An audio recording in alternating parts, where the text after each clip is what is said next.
After watching my previous skill-specific improvement videos, you should now be able to perform a more optimized beginner method solve.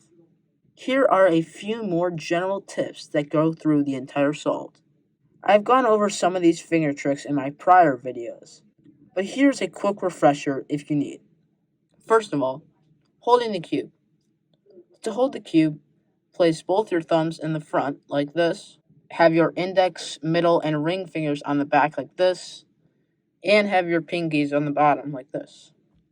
A common algorithm that we do during solves is the 4 right turns or the 4 left turns. To do the 4 right turns fast, you may regrip the cube like this, move it up, and perform the algorithm, and then regrip the cube again. But this is slow, and we can eliminate the regrips by doing this. Just turn the right side up, and keep your thumb on top, and push the top with your Index finger like this. Bring the right side down, and then turn the top back. So fast that it looks like this. It's the same thing with your left hand. Another finger trick you may use is when you're turning the bottom layer. You can use your ring finger like this. Performing some of these finger trips may be hard if you don't have a proper speed cube. In the description below, I have linked some popular budget cubes that are great for beginners. Another tip is to be color neutral when doing the cross. For example, we can't do the white cross here, but it may take several moves that could be slow. Whereas the green cross here can be solved in just 2 moves. Being color neutral will be very hard if you've only been practicing doing it on one color like white. So I recommend having dual neutrality, which means you can solve 2 opposite colors. For example, if you already do white, practice doing the cross on yellow. This will be a lot easier as the corner colors and edge colors will be very similar. This can significantly lower the time it takes you to solve the cross because you have more options and can pick whichever cross is solved more already. One of the most important aspects of being a fast cuber is limiting your pauses during solves.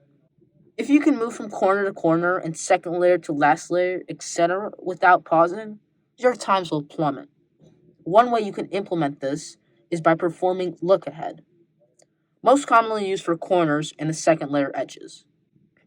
Instead of looking at the piece you are inserting right now, like this blue and orange corner, we can look ahead to this corner, which is the orange and green corner, so we don't have to pause when we finish inserting this.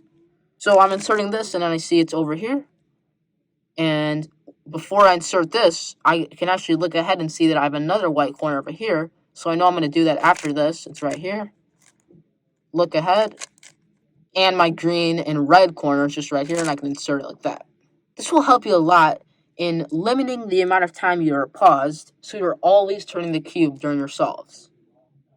You can also do look ahead in the second layer.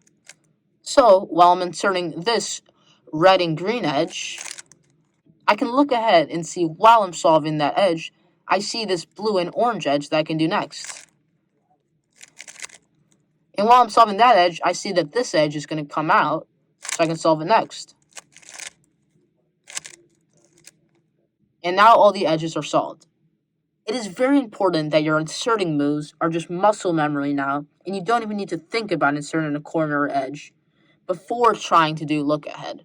The final tip today is learning how to plan your first moves of the solve during inspection. In the World Cubing Association rules during 3x3 events, you are allowed 15 seconds to inspect the cube before. But when you're doing inspection for the first time, don't worry about that and just use as much time as you need.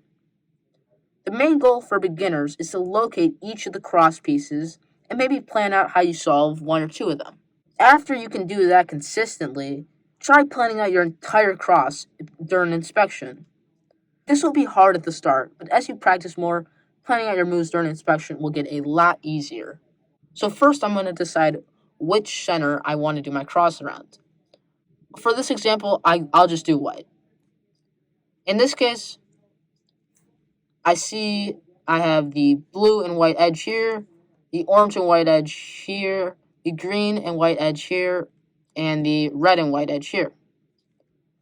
So I can start planning out my cross. I know I can insert this in one move if I just move it down. And I also know that I can insert this orange after. If I insert it before, though, it will mess up the blue here. So I know I'm going to want to insert this blue before the orange. I also have the red here on top. So if I insert the blue down to the white, and then the orange, this red is going to get in the second layer, and it's just going to be annoying to solve later. So I can actually just move this red around. I can either move it to its center, or I can just move it to the left here.